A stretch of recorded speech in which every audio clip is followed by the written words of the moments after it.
So we start the second half. Al Michaels, Frank Gifford, Dan Deerdorf at the Meadowlands in New Jersey. No score. Third quarter is underway. Pat Leahy to kick off for the Jets, and it's fielded at the 1-yard line by Timmy Ware.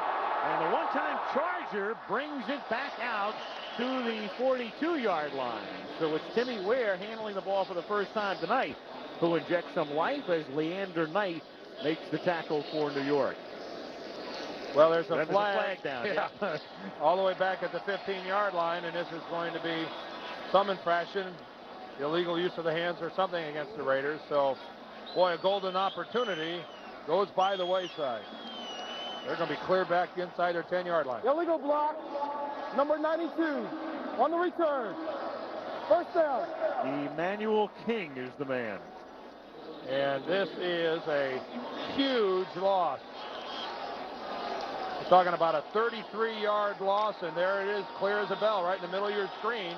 King with the hands flat on the back. Michael Harper was the Jet that got pushed, and a 33-yard infraction. Moves them back to the 7-yard line, and it's Smith getting them out of the hole as he takes it out to the 26. So Smith, who played a big part early in the game when the Raiders were pinned at their own 1, and then was silent for the rest of the half, brings them out from the shadow of the goal line. A first down out at the 27-yard line.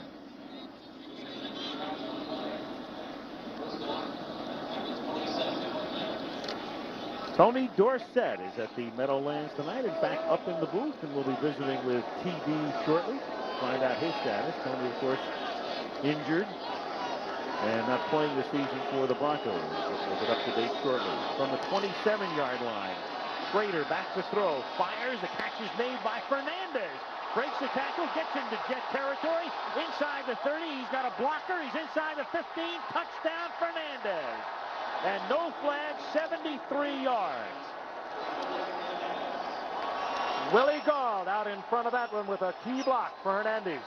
And safe to say, the wide receivers are back in the Raider game plan. Hernandez did a lot of that on his own, but again, it's the typical old-time Raider deep pattern. You protect your quarterback, take it upfield, and let the clip branches of Fred Biletnikoffs, and now the Mervin Fernandez make the big play for you. So Fernandez with a touchdown catch in every game this season, plus the final game last year. Jeff Jager's extra point is good, and so the first touchdown of the Art Shell era is a bomb. 73 yards to Mervin Fernandez. A lot of nifty moves after the catch. He curls back to the inside. There's the missed tackle by Bobby Humphrey. That's what really breaks it open. And then Eric McMillan, the free safety who was there, only got an arm on Fernandez. And then it's just really with that much open field, for a guy with that kind of speed, it's not that difficult to find the...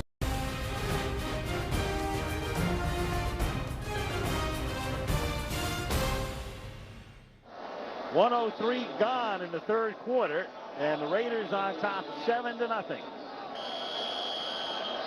As Jeff Jager gets set to kick off. Crowd is responding. They're batting around an inflatable doll. And it's not Gumby. No, we can't show it to you. You can only see it on the American Ecstasy channel. Jager to put it in the air. And the kick is taken at the 11-yard line by Humphrey, who comes back this way and gets tackled at the 4-yard line by Steve Strahan. Go back to the touchdown pass that Schrader threw to Mervin Fernandez. Look what happens up in the line. Look at the face mask there. That's Rory Graves, who has hooked the face mask of Marty Lyons, and it went undetected mercifully for this guy, Rory Graves, who twice this year has had 3 holding calls in games. Twice. There's Marty Lyons, who got his face mask hooked on that play, and nonetheless, it was a Raider touchdown and has given them a 7-0 lead. From the 3-yard line, they give it to the up back, and this is Vick who takes it out to the 11-yard line. And we mentioned as the Jets try to move out from the shadow of their own end zone, that Tony Dorsett is here, and TD is with us. And Tony, of course, everybody knows you had surgery. You're out for the season, but what about the future for you? Well, you know, the thing I'm trying to do, of course, first of all, is trying to get the knee back as healthy as I can, then make decisions later. How you feeling right now? Feel good, extremely good. Tony, is the knee such that when it happened, you've been hurt before? Do you think it's something that you'll be able to come back from? Do you think you have a chance? I think it's going to be tough, Dan. It's a situation, of course, I had reconstruction of my anterior cruciate, and at age 35, you know, the odds are against me, but they're not insurmountable odds, but it feels good. Every 2 days, I feel an improvement in the knee. Tony's got a book out, Running Tough, Memories of a Football Maverick. Were you really a maverick, Tony? Come on now. That's tall, man. Well, that's Texas Not talk. really. That's Texas talk. There are a lot of mavericks down in Texas. I'll buy the running tough part of it, though. You have so many records on Monday Night Football. Did it mean that much more to you, Tony? Well, Monday Night Football, you know, you had the audience of America, so every time I was on Monday Night Football, I tried to capture the moment and do something special. Johnny Hector picks up the first number. Well, that was a bizarre play in which you got hurt in practice this year, but you know the Cowboys only had 10 men on the field for that play. You were aware of that, I guess, Tony. I wasn't at the time. Actually, I thought we had 11 men on the field. Ron Springs was supposed to have been in there, but for some reason he wasn't there. Reggie McElroy with a false start here. Yeah, Reggie got a quick False start. 68 offense. Still first down.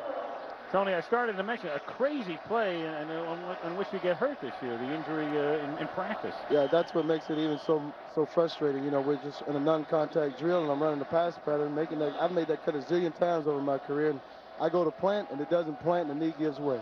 Tony, a historic moment here tonight with Art Shell making his debut as the Raiders coach. Your thoughts on a black coach, finally a head coach in the NFL? Well, you know, I think it's a step in the right direction, and I'm hoping, just like all the other coaches in the National Football League, he's judged on his coaching abilities and his won and loss record, and not the color of his skin. Would you ever consider coaching yourself, Tony?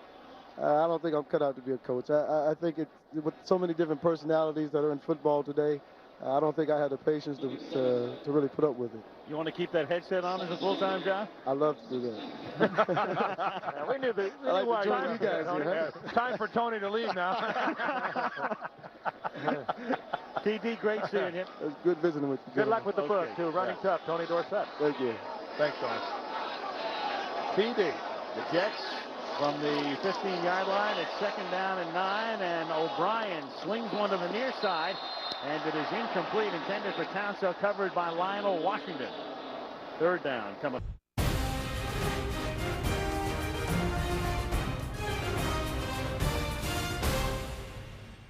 Seeing some good corner coverage tonight by the Raiders. Terry McDaniel on the one side, Lionel Washington on the other.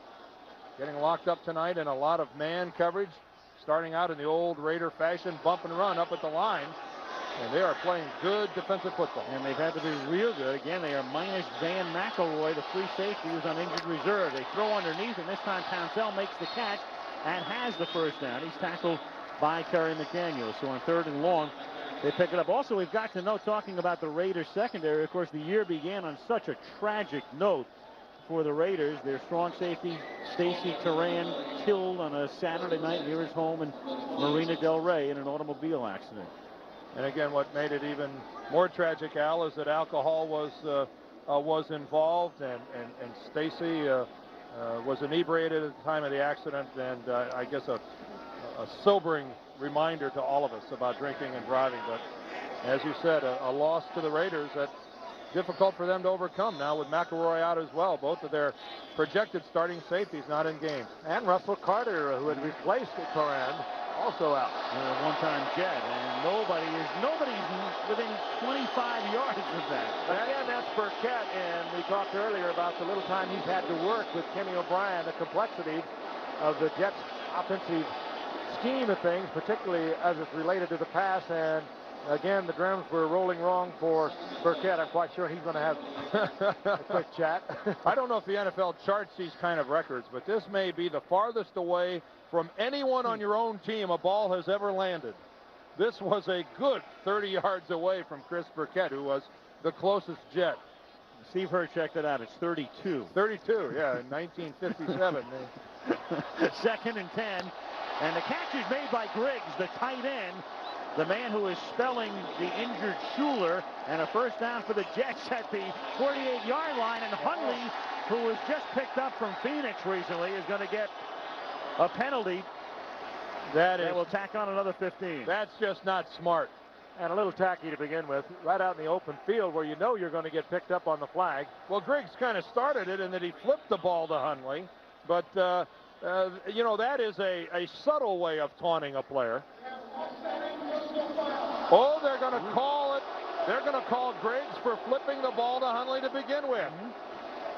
Well, there's a way to shuffle it off the Buffalo, so to speak. Now watch Billy Griggs when he goes down. Okay. He knows that he's down on the ground. When he gets up, he's going to flip it up to Ricky Hundley. That just is taunting in a way, but I mean, actually, it was Hundley who precipitated it with that little push. Meanwhile, here's Hector taking it to the 46-yard line for a gain of 3. It'll be 2nd and 7. Well, it goes down in the books as offsetting penalties. Frankly, it probably shouldn't have been a penalty on either player. This is somewhat of an emotional game. You would hope it's played emotionally, and more or less a reflex action by Hundley as he flipped it back to Griggs. But isn't he a typical Raider, though? He had problems early in his career, has been troubled at Denver, and now he comes in as a free agent, one of 19 the Raiders have on their roster. 2nd down and 6 from the 45-yard line. And McNeil gets stuffed at the line of scrimmage. Well, the Raiders have been noted for that, taking guys that nobody else wants. And a lot of them have had second careers, but well, Mike Dickey, you see Mike's comment the other day about, hey, you know, I've heard enough about these guys being brought back from wherever. And Al Davis said yesterday, I'm going to let Mike off the hook with that comment because I don't know what time of day he uttered it. Well, I think Mike Ditka was probably responding to the Raiders and their picking up Otis Wilson, and the treatment Mike of Richardson. Mike Shanahan, too. Ditka being a very good friend of Mike Shanahan. There's a lot of harsh things being said about people around the NFL. 3rd down and 6. And O'Brien for Townsend makes a great catch at the 20-yard line. The coverage by Lionel Washington. And Townsend back to the goal line, making the catch at the 20. Some effort by JoJo Townsend. We talked about his return capabilities, and again, Kenny O'Brien right on target with the ball, but falling over backwards, doesn't get a chance to get any sort of a leap. And again, the coverage by Lionel Washington was pretty solid. That's a nice effort that time by Townsend, and now the Jets, after the Raiders scored to go up 7-0, making a bit of their own here. New York's deepest penetration of the night. Drive starting at their own 3-yard line. O'Brien fakes and throws, and it's nearly picked off by Anderson. Burkett, the intended receiver, and Eddie Anderson nearly picked it. Oh, and it should have been picked off by Eddie Anderson. Again, very uncharacteristic of Kenny O'Brien. He just does not give up the interceptions, and this is one that should have been. If he throws a little earlier, it's a touchdown. Easy, or leads it out front, it's a touchdown. As it was, he put it up there where Anderson should have had it easily. Yeah, you could see there how Burkett had to wait for the ball. He almost had to come to a complete stop in making his break to the corner. If it's thrown either a second earlier or 2 or 3 yards farther out front, that's an easy Jet touchdown. 2nd and 10 from the 20. 13th play of the drive. O'Brien shoots out to the right and then hits Roger Vick, who takes it to the 8-yard line. 1st and goal. A hopping Roger Vick. Hits it and get along. What a piece of awareness by Roger Vick, who's going to feel a Raider defender. I think it's Scott Davis, number 70, who's going to come flying in. I think he's going to feel Davis coming in. I think from screen right. Let's see if we can. Yeah, there comes Davis. Whoop, up into the air. Boy, and Davis, who's really in a position to make the tackle, all of a sudden had a leg and it wasn't there anymore. Danny and the junior should narrate that video. It was good enough to, that little hop, to get the first down. That's a hop. At the 8, 1st and goal. Townsend, the man in motion, a little quick toss out to McNeil. And Freeman McNeil to the 1-yard line. Stopped by Eddie Anderson. So the Jets trying to tie it up with 6 minutes to play, 3rd quarter. McElroy and Alexander out front on that one, stringing some key blocks at the perimeter. And Freeman McNeil now coming out of the ball game as the Jets go to their tough guys, short yardage offense. They like to go with Johnny Hector and Roger Vick. They're two big backs. And without a third tight end, Nicky Schuler not in there tonight. They'll bring in another offensive lineman to play where Schuler ordinarily would be. And this is Hector, where he has the great leaping ability, but that time goes in for the touchdown. Good drive by the New York Jets. From the 3-yard line. Remember, it started after that Humphrey run back, tackle back at the 3, and they go 97 yards and have a chance to tie the game on an extra point by Leahy. It's an excellent drive, Alan Frank, because it's 97 yards. But again, keep in mind, it came on the heels of a Raiders score.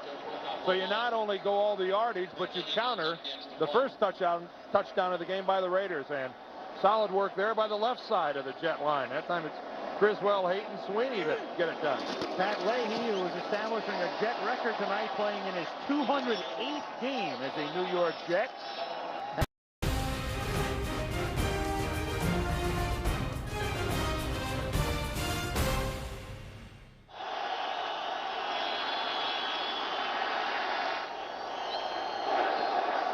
Pat Leahy boots it to the 6. Tim Ware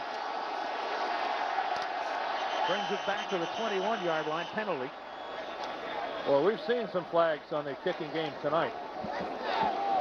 Seem to run in spurts. You'll go a game or two without a lot of them, and then a game like this, it seems that every other play in the kicking scheme ends up with some sort of a penalty. Against the Raiders.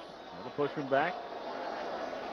One thing Arthur appears to be doing is keeping his emotions in check. Holding number 88 on the run back. First down. Art appears to have the temperament of a head coach on the sideline. Here he's going to greet one of his players on the sideline. After the penalty on the run back, the Raiders start at their own 11-yard line. 5:20 to go in the third quarter. Now this happened to the Raiders the last time, and they ended up scoring a touchdown. Remember, they had the return all the way out to the 40, came back to their 7-yard line, and ended up with a touchdown drive. Let's see if they can do it again. And this audience here at the Meadowlands, the Jet crowd is finally into the game. Raiders win 93, Jets win 97. Now LA tries to go 89. First and 10 from the 11. Marcus Allen takes it to the 15-yard line, a gain of 4. Goodyear Blimp America floating high above Giant Stadium. We're about 8 miles as the Zeppelin flies from Midtown Manhattan. Beautiful night. Temperature is expected to drop down close to freezing in this area. It's getting on towards winter. Whatever happened to our end in summer? Yeah. Second and 6 from the 15-yard line. Marcus Allen takes it out to the 20-yard line. It'll be third down and a yard and a half. I don't know if it's by design with the Raiders or what, but Eric McMillan hasn't been around the ball a lot tonight. I wonder if it's the fact that the Raiders are intentionally staying away from the second-year free safety, who off to another great start. 3 interceptions so far this year. Had a 92-yard interception return last week for a touchdown. Who beat the old Jet record held by, we ought to have a halftime trivia one on this, Wayne Fonts, the coach of the Detroit Lions, who ran an 83-yard interception back for a touchdown against whomever, I don't know. But that was with the old New York Titans, and I don't think he got it. Vance Bueller well short. Third and a long yard, and he doesn't come close. Now, Wayne Fonts returned an interception, 83 yards for a touchdown. Was he thinner then? You would hope. Well, you know, that has to bother an Art Shell, who, the great Hall of Fame offensive lineman, when you have third and short and you can't hammer it over. They tried the left side where he used to work with Gene Upshaw. Seldom, if ever, did they come up short. Jeff Gossick's kick taken by Townsell at the 43-yard line. Gets an initial block and then goes down at the 50.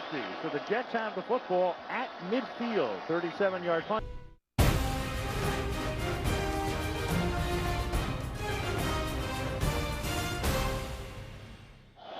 We're back 5 weeks into the season. Guys, enjoy Buffalo next week as the LA Rams, the only unbeaten team in the NFL takes on the Bills next Monday night. We'll be enjoying your coverage of the World Series. We'll start that on Saturday night. But the Rams picking up where a lot of people thought they would after finishing so strong last year. Even with that great 5-0 start, though, the 49ers are still right behind them, and it's going to be a hotly contested division there in the NFC West, although, boy, it's been a disappointing start for New Orleans. Freeman McNeil from the 49 of the Raiders takes it to the 45. I guess the key with the 49ers is to keep them on the road. 4-0 away and 0-1 to Candlestick. You know, Dan was talking about the angry words that are being thrown around the National Football League. It would be nice to be a fly on the wall this week at the owners' meeting when they settle down and they try to pick a commissioner out of their 4 eligible now. They went in the running. Jim Finks, Paul Tagliabue, the longtime attorney, Willie Davis, Patrick Barrett, and Dave Bryant. 2nd and 6 in the 45-yard line, and Griggs can't one-hand it. It'll be 3rd down and 6. That meeting starts tomorrow in Dallas. Pat Bowlen, the owner of the Denver Broncos, has already been quite vocal in saying that he really doesn't expect these meetings to produce a commissioner. Remember last week before the game, we were talking Norman Brayman, the owner of the Philadelphia Eagles, and he kind of echoed the same sentiments that he didn't expect a commissioner to come out of this meeting, and yet it sure would be nice if they could make some progress. If they can't come out with a commissioner, at least come out with some concrete game plan as to how and when they will elect one. I would think there's a good chance of that happening. But again, better to be slow and right than fast and wrong. 3rd and 6, and wrapped up in the backfield is Freeman McNeil by Scott Davis. #1 draft choice last year out of the University of Illinois. You know, so many things are on hold in the National Football League. Pete Rozelle, of course, is still there. He could take action, but I'm sure he's not doing it in many cases because he doesn't want to saddle the new commissioner with any decision on his part. And meanwhile, Austin, our talk about the commissioner was a dismal offensive series by the New York Jets, getting the ball on the Raiders' side of the field and doing absolutely nothing with it. And follows a dismal offensive series by the Raiders, who on 3rd and 1.5 yards couldn't convert. Thus each team gives it back as Prokop's kick is taken at the 17-yard line. Fair caught by Bobby Joe Edmonds. And the Raiders will take over there with 1:59 to play in the 3rd quarter. That, of course, would have been perhaps Tim Brown, and we talked earlier about Tim Brown hurting his knee in the opening game. Surgery, could be back this season, probably not. Well, Bobby Joe Edmonds did some fine return work early in his career with Seattle. And the funny thing was, they looked at him in the Detroit camp, and they released him. And then the Raiders had to pick him up when Brown got hurt. L.A. from the 17.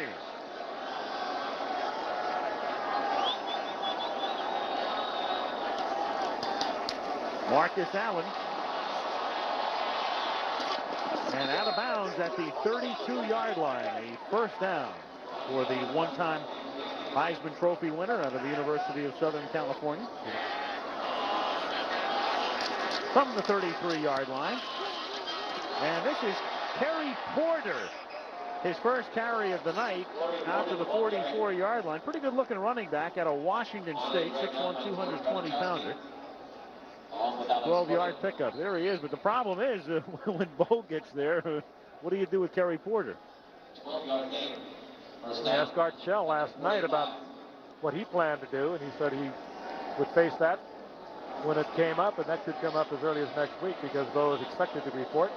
And Art said he'd sit down and deal with it when it happened. But it's going to be a couple of weeks before Jackson's in a position to be an everyday player, an every down player from the backfield formation. He may be able to come in and maybe be productive for 10 or 12 plays right off the bat, but it's going to take a little bit before he's in there on every down. Will you ever forget that magical night in Seattle? That was some burst up the sideline, wasn't it? 93 yards. Kenny Easley had the angle, and by the time he got there, Bo was 4 yards gone.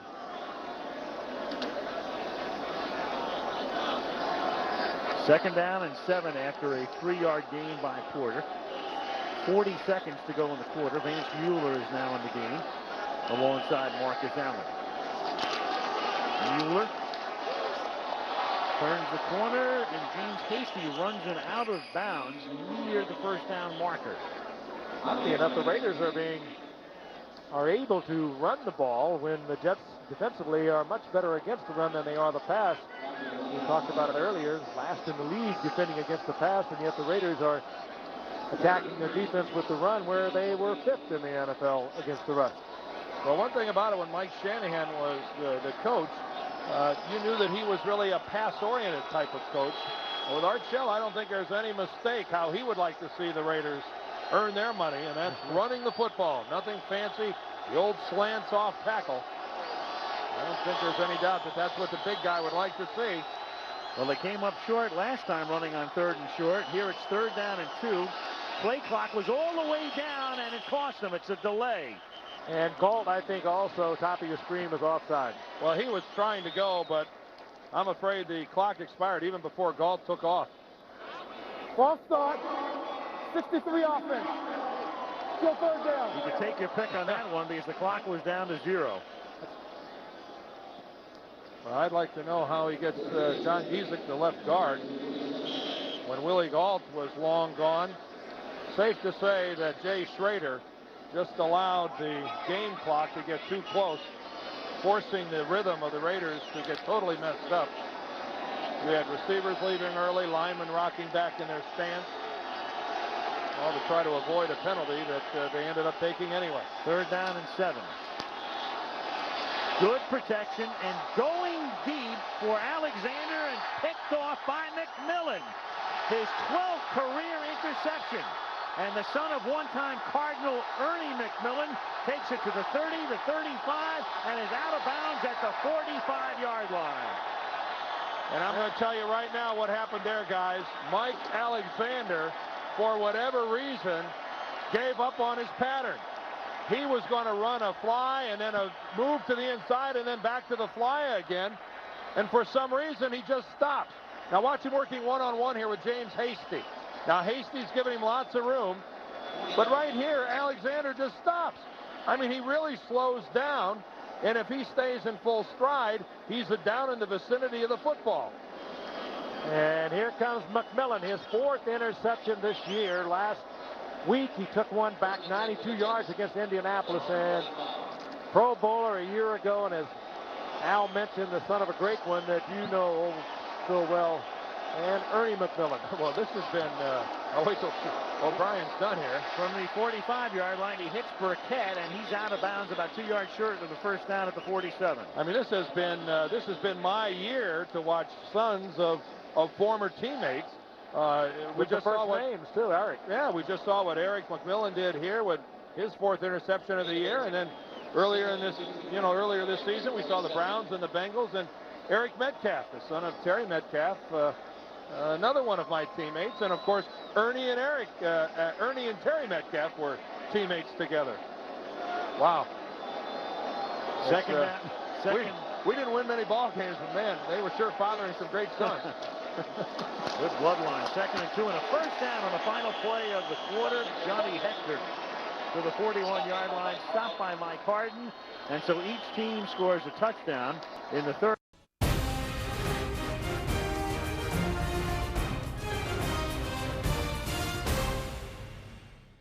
Start the 4th quarter. Al Michaels, Frank Gifford, Dan Beardorf. Game tied 7-7. It's 1st and 10 for the Jets at the Raider 41, and a fumble, loose ball, and O'Brien himself is the man who recovers at the 42-yard line after Vick had coughed it up. No pun intended. Coughed it up. Vick coughed it up. Boy, that was some effort by Kenny O'Brien. Talk about being alert. Roger Vick never even got it. It was put in the proper position. Mid-bowler straight. That is really a nice effort by Kenny O'Brien as I attempt to remain the only straight guy in the booth there as these two are doing stand-up comedy. So for the first time all year you'll attempt it, right? He's on his way to Buffalo. 2nd and 11. What were you alluding to? And O'Brien throwing against the grain for Burkett. 3rd down and 11 for the Jets now from the 43-yard line. Fake draw. And then O'Brien slings one intended for Townsell. and a little too high for him. 4th down. Covering on the play was McDaniel, and the Jets will have to kick from midfield. I think the Jets got the coverage they were looking for. When Townsell makes the break, he is open, and that ball from Kenny O'Brien was a little high and a little out front. But that's what the Jets were looking for. Good call from upstairs and well executed except for the throw. Bill Prokop's left-footed kick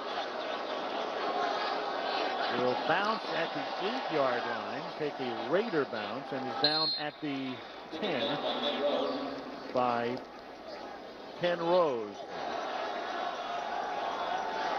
Here are the Raiders now from the 10-yard line, and straight up the middle goes Smith, and a flag is down. Your basic hold flag.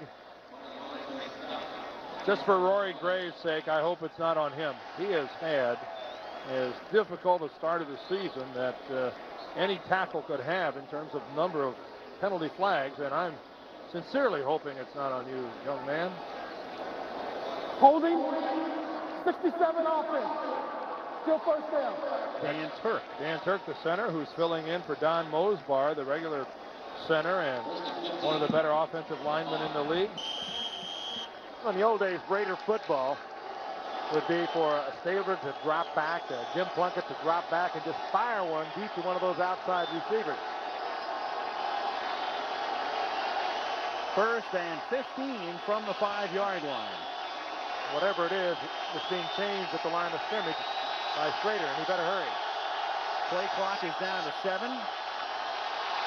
And Schrader throws, and even though there's a flag, but it looked like, to me, Gold ran into the defender. A late flag, a flag nonetheless. No, that's interference all the way. You got to call James Hasty on that. Willie Galt makes his break to the inside, and Hasty comes up and just drops him.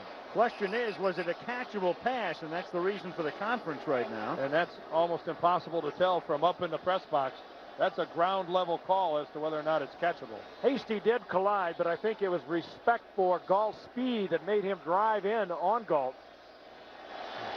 That's questionable. And I think they're going to bring it back. There's no flag. The pass was uncatchable. Exactly.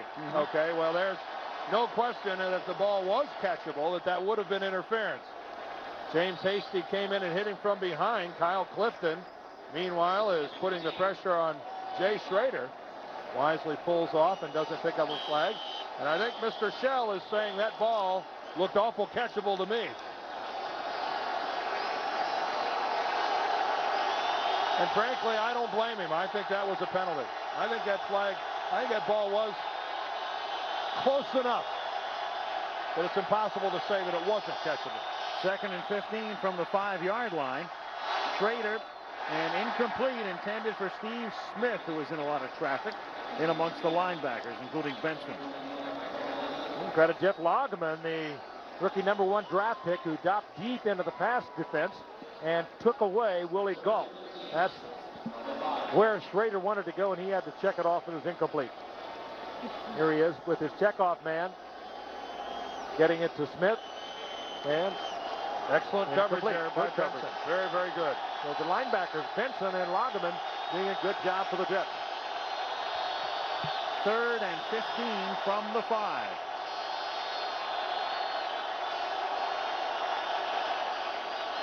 And they keep it on the ground, and Marcus Allen can only get to the 10-yard line. He is stopped by Kyle Clifton. Well, there's one of the ways that the Raiders kind of give an indication as to what they're going to do in a long passing situation like that with only 2 wide receivers. And you see Marcus as he hobbles off the field. Looks like he was caught from the side by Clifton on that tackle. But when you only have 2 wide receivers, you're really allowing the defensive team to concentrate more on what's happening up at the line of scrimmage. And a run like that, I think, is a little less likely to succeed.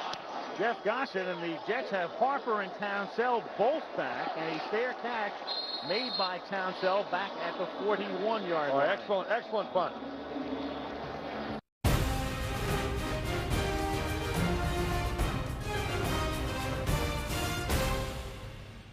When we left, you saw Marcus Allen coming off the field, and he was limping, and he took a shot on his right knee. Now watch as he starts to break through the opening, and Kyle Clifton will come in. Look at the right knee as it is hit just as he has all of his weight on it, and they have looked at him on the sidelines. He's walking around, but he does appear to be injured, hopefully just slightly. And so Bryan on first down, hitting Townsell for a first down. He gets from his own 42 to the Raider 42 on a gain of 16. So Allen trying to shake it off, and the Jets trying to move downfield. Well, it's impossible to speculate what did happen, but one thing in Marcus's favor, you could see where even though he took the shot and the knee did flex, as it flexed, he was able to get the foot up off the turf. But boy, it's reminiscent of the shot that we saw Ickey Woods take. And Ickey Woods ended up having surgery, and I'm not speculating that at all. This is Johnny Hector taking it to the 34-yard line. And I think it'll be second and about 2. I think back over Marcus Allen's career, I don't think he's ever had a knee injury, and the first time you get one, you don't believe it to begin with. And they have been looking at the knee. They've been checking it to see how tight it is, how loose it is. And obviously Marcus is worried about it. And so too are the trainers and the medical staff of the Raiders. Jets with a second and a long one from just inside the 34-yard line. Burkett in motion. Toss to Vick, and he gets tackled behind the line of scrimmage. Mike Harden coming up, holding his ground and stopping him short of the first down. Other than the strike in 1987, Allen has been remarkably durable. He's missed only 4 games in his career. That last play by the Jets, kind of indicative of what kind of offensive play we've seen from both teams tonight. We've seen some nicely executed plays, and then we see a play like that where Mike Harden, totally unaccounted for, makes a play in the backfield and a play that never had a chance to develop. And really been kind of a herky-jerky offensive game by both teams. Third and a short 3. O'Brien protected well, fires too high for Griggs, picked off at the 15-yard line by Eddie Anderson. And Anderson still on his feet. Anderson out past the 30, Look out. the 40. Goodbye. O'Brien can't catch him. Eddie Anderson on the move inside the 20-yard line and all the way for a touchdown. 87 yards.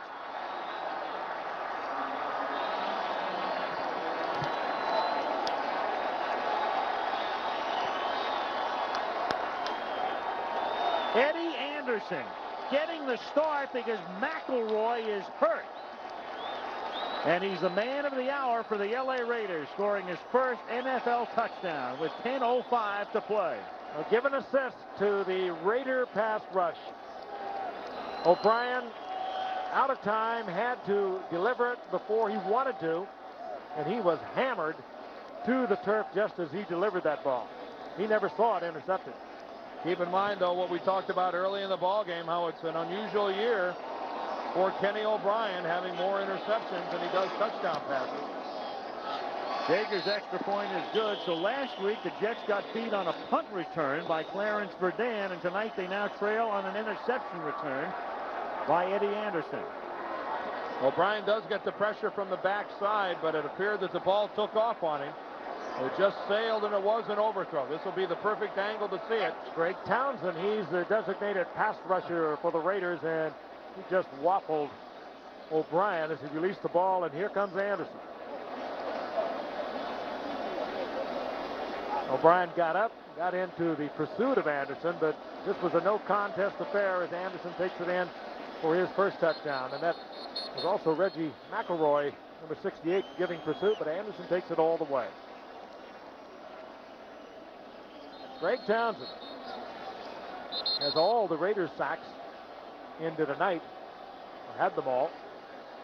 Former down lineman the Raiders converted last year into a linebacker, and they still use him a lot in their 4-man alignment.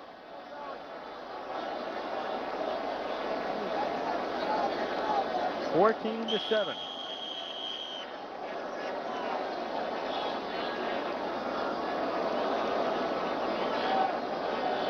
Jager to kick off in front of his stunned throng. Taken by Humphrey, who picks it up at the 1-yard line. And again, Humphrey having trouble.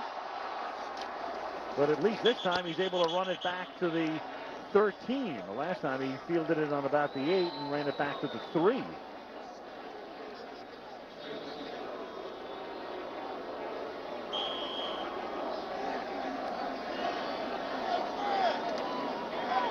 First and 10, Jets. From the 12, 9:52 to go.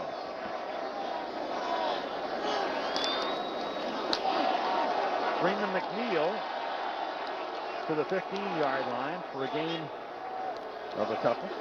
Longest punt return in Raider history, Mike Haynes, the veteran, I beg your pardon, interception return. There it is in 1984, 97 yards.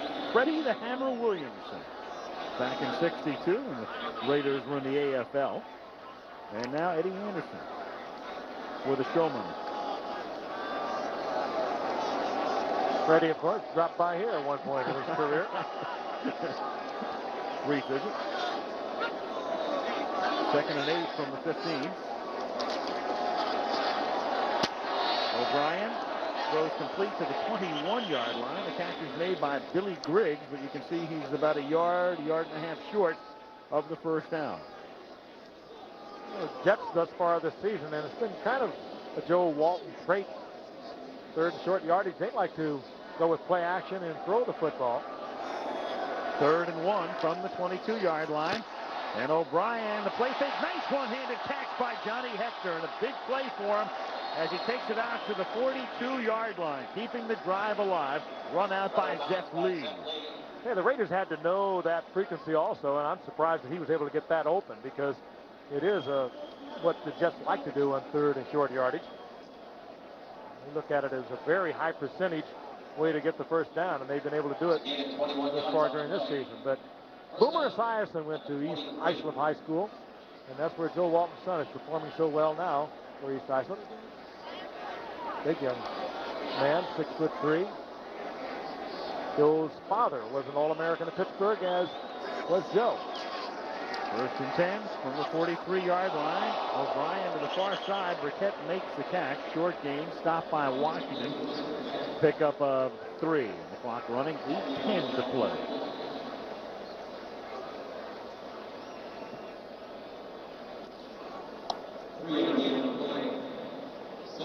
Again, each team coming in 1 and 3.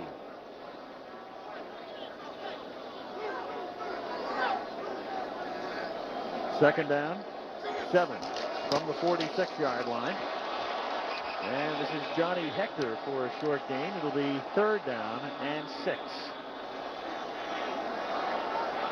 Raiders, with a victory, the Raiders would be 2 back of Denver. Denver is 4-1 in the West, but the Jets with a victory would pull to within a game in the very tight AFC East.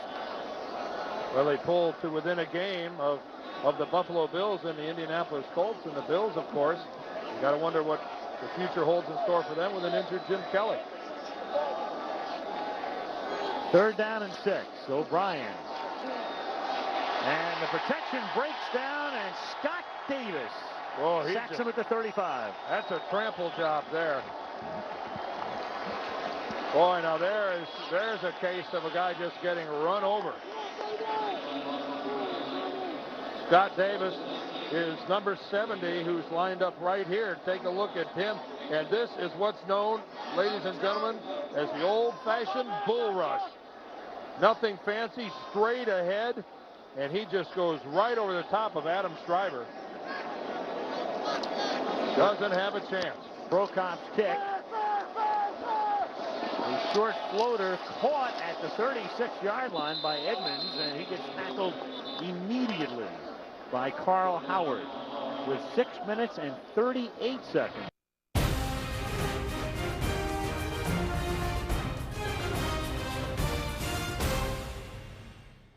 Well, the Raiders now will try to take some time off the clock, but they'll have to do it without that man, Marcus Allen, with the knee wrapped and done for the night.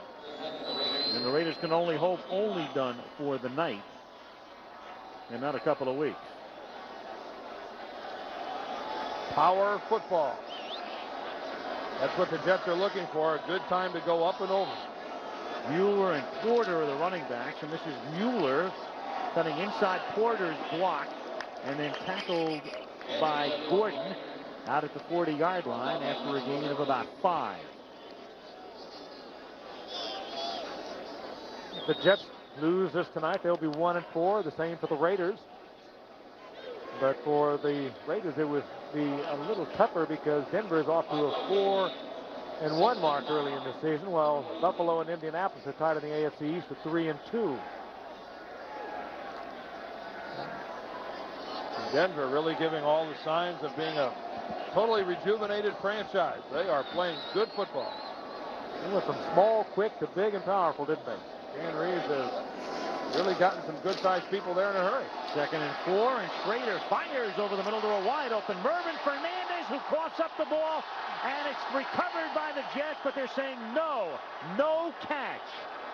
No catch, no fumble. Might get a look-see, though. You've got to pull the ball in and get both feet on the ground. Well, the onus now on Al Sabato, the replay official. You must get both feet on the ground and in firm possession of the ball. Now, Mervyn Fernandez is going to be hit by James Hasty. There is the hit. And, boy, by the time we see the ball, it's all the way down in the mid-thigh area of Mervyn Fernandez. And keep in mind, the official who made the call was looking right at the ball. He was on the far side of the field. Let's see if we can see it anymore in this angle. But what I've seen so far, it looks like a good call by the official. Yeah, Mervyn Fernandez doesn't have that ball. Good little ploy being used by every team in the league now is after a controversial play, they rush to the line of scrimmage to try to preclude another look, but not this time. Time is called. And there was a look from the far side of the field. The play will stand. Mervyn Fernandez did not have possession of the ball. Of course, that's booed by the Jets, who would have liked a completed catch. That's the most definitive look, and he obviously never controlled it. So the ball is at the 40-yard line. It'll be 3rd down and 5. Again, though, Schrader and the Raiders hurt by the receiver's inability to cover up and hold on to the football. A lot of drop passes in tonight's game, especially by the Raiders. Schrader fires over the middle of Mueller, and he takes it to the 44 of the Jets, and a big 1st down.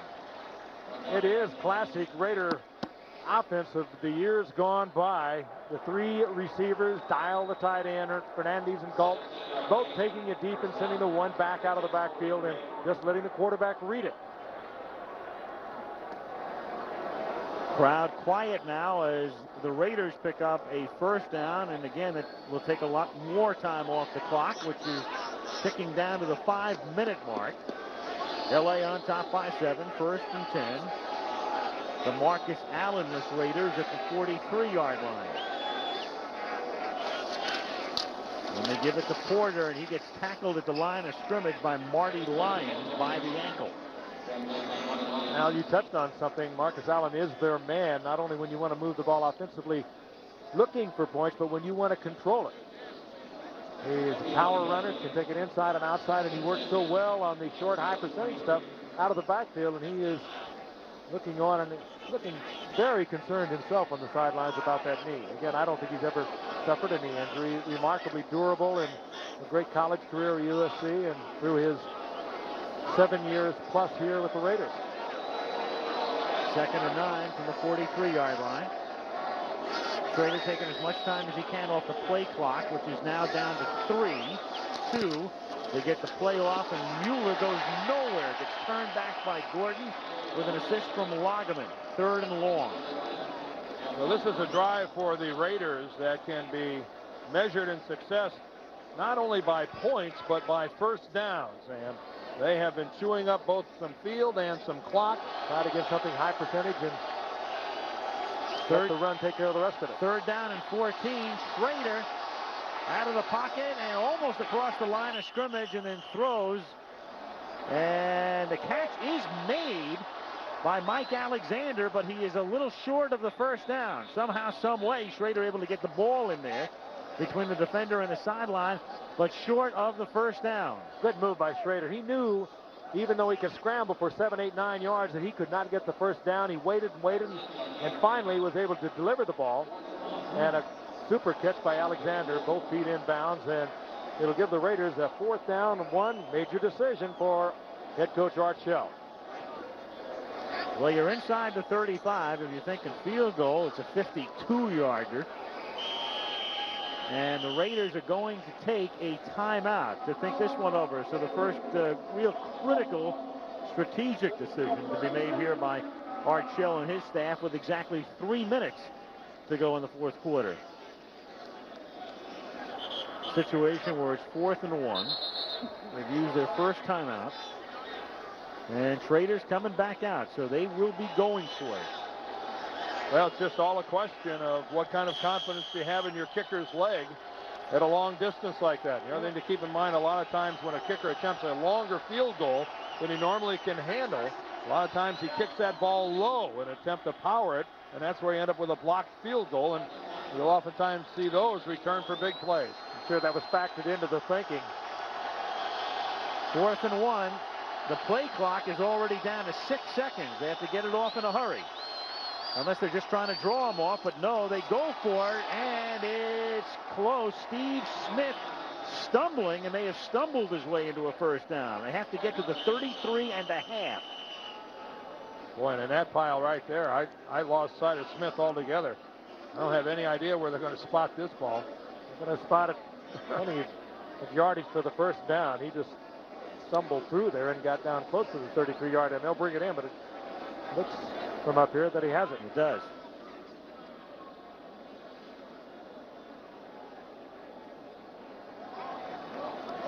And he needed to get to the 33.5, and he took it to the 33, and the clock is down to 2:50 and a first down, a vital one for the Raiders.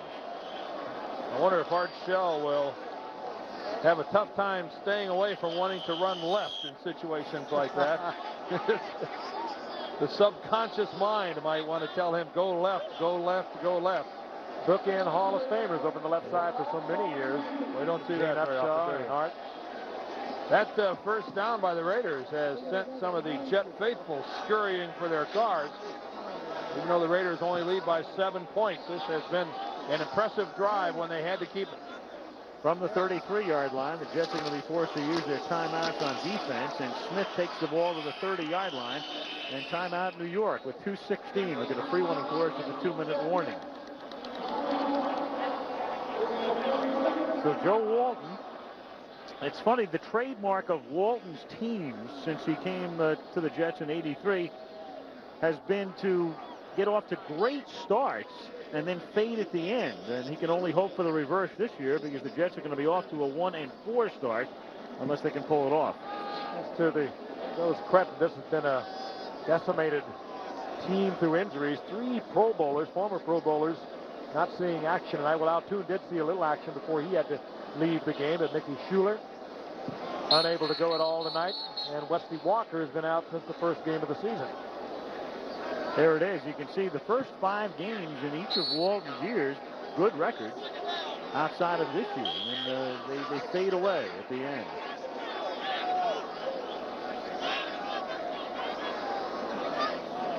"22 players on this team that are 2 years, have 2 years or less experience on the Jets." 2nd down and 7. LA from the 30-yard line. And Smith stopped after a gain of 2. The Jets take another timeout, so they're down to 1, and there's a penalty marker down. There's a free stoppage in the clock that'll work out for someone.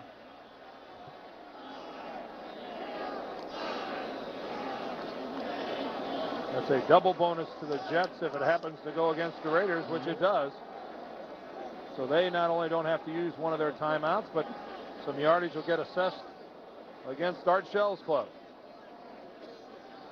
There's a who wasn't look.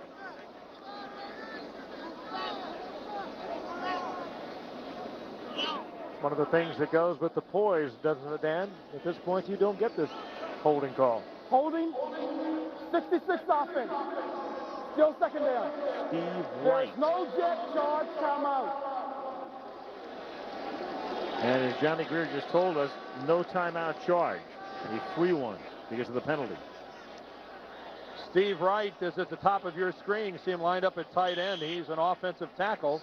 Reports in on short yardage. Driving his man to the outside, and we can only assume that his left hand is somewhere around that man's back. Steve Wright, backup tackle, hurts his foot. 2nd and 17 after the 10-yard walk-off. And Schrader is now forced to go to the air and throws low, intended for Mueller, and that stops the clock with 2:07. So the Jets with 2 timeouts remaining, plus a free one at the 2-minute warning. The Jets read it right. Lageman was in there on the pass rush along with Marty Lyons, and Schrader had to deliver that long before he wanted to. Yeah, but here you had the Raiders had the Jets on the ropes time-wise, in a position to run it out and really force the Jets to use all of their timeouts, even though they were going to get a free one, as you said, out with a 2-minute warning. And boy, what a reversal here. The Jets still have 2 timeouts left. The Raiders here on 3rd down, if they don't convert, are going to have the clock stopped by the 2-minute warning. So the Jets may get the ball back with 2 timeouts remaining. 3rd down, 17 from the 40-yard line. Schrader flushed out, looking, throwing long. No Raider is there, and it's 4th down, and that will take us.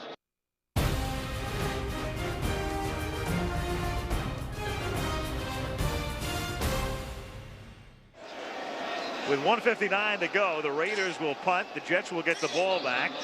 Jeff Gossett to kick it. JoJo Townsell is back at the 10, and when the Jets get the football, they have 2 timeouts remaining. More importantly, the Jets will have those 2 timeouts remaining because of the way the Raiders use the clock. Yeah, the holding call against Wright kind of started a snowballing effect. Then a poorly conceived pass play that ended up being incomplete, stopping the clock, hurt the Raiders as well.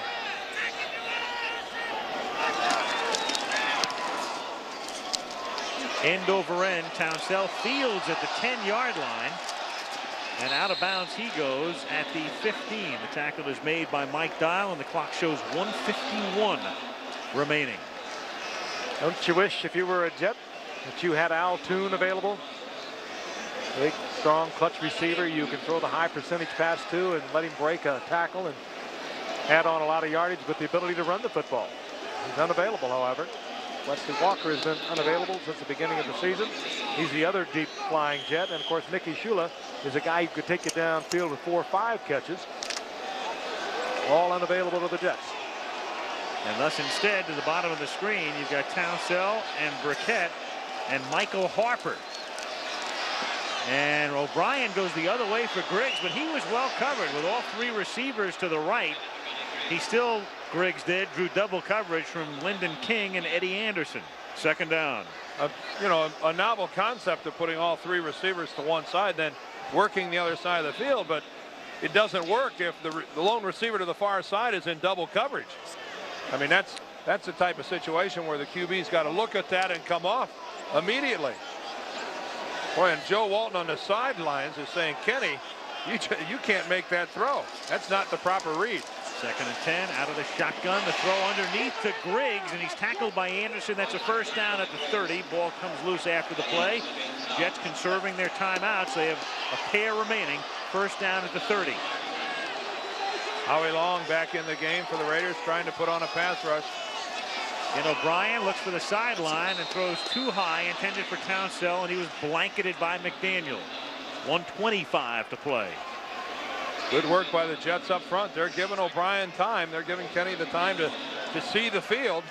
The Raiders, by and large, aren't getting off the line of scrimmage.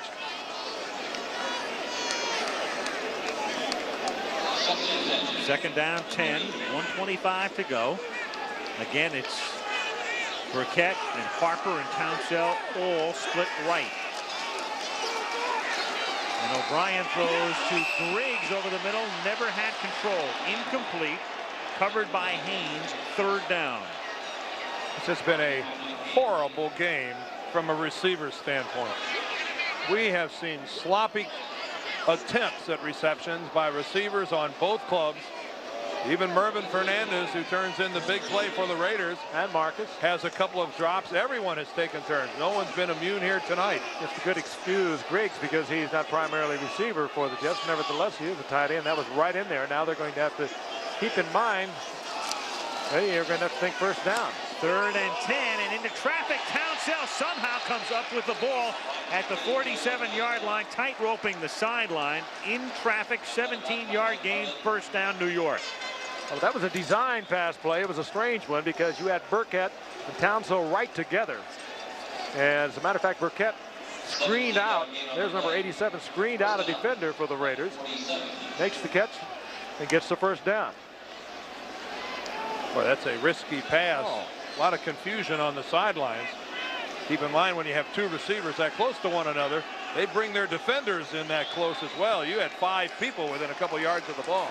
1st and 10 from the 47. And O'Brien throws intended for Griggs, and he was shadowed on the play by Haynes. It'll be 2nd down and 10.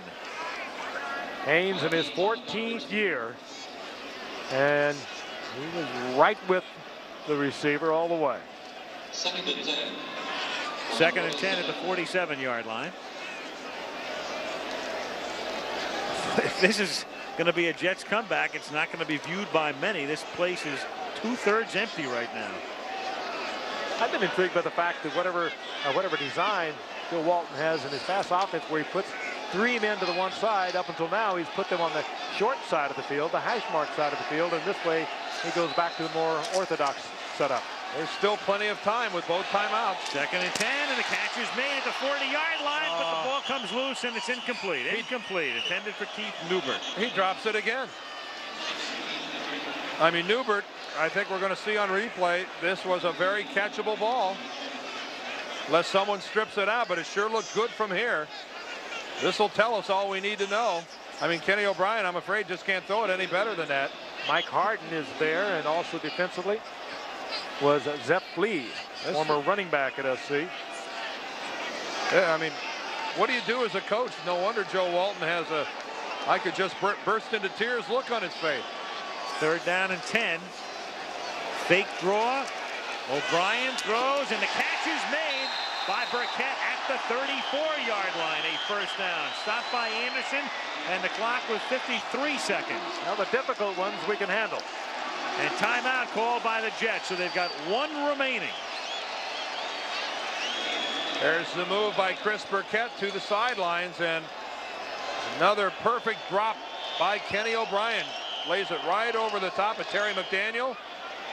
Dropped it right into the seam, and the Jets right now are basking in the luxury of a couple of timeouts. They just used 1. They have 1 remaining, but again, basking in the luxury of several timeouts that they shouldn't have had if the Raiders are judicious in the way they run out the clock before they turn it over. And don't commit that penalty.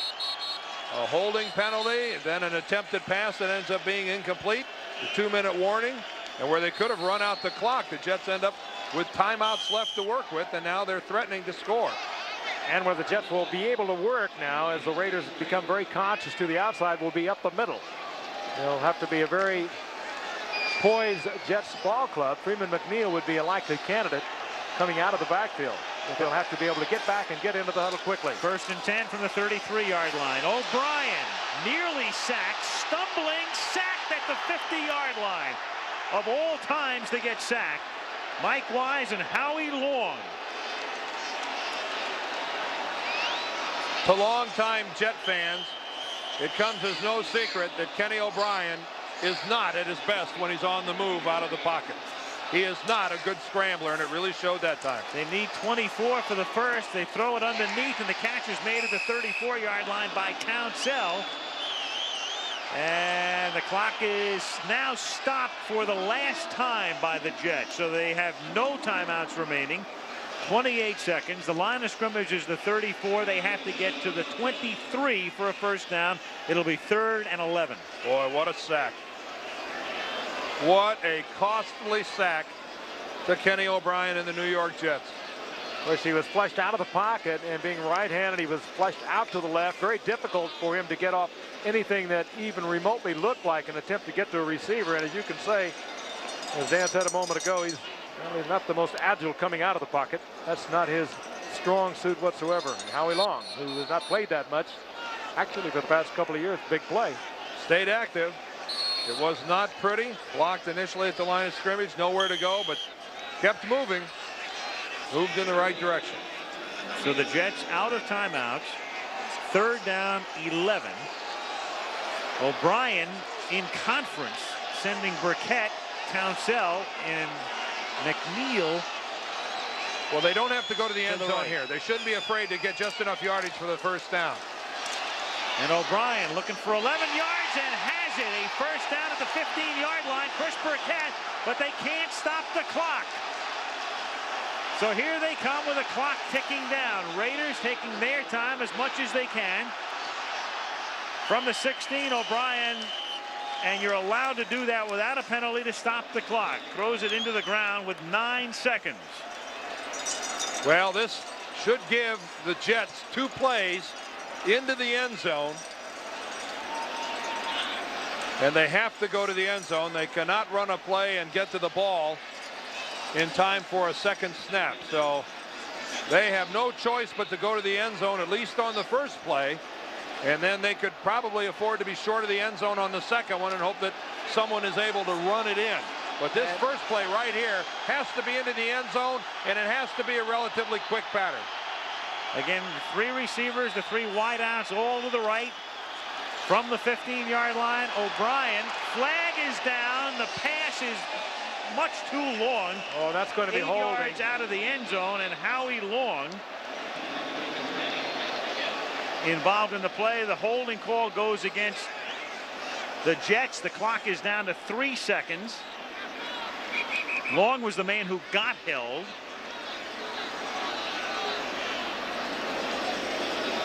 And we'll have 1 play left in the game. Holding. 79 offense.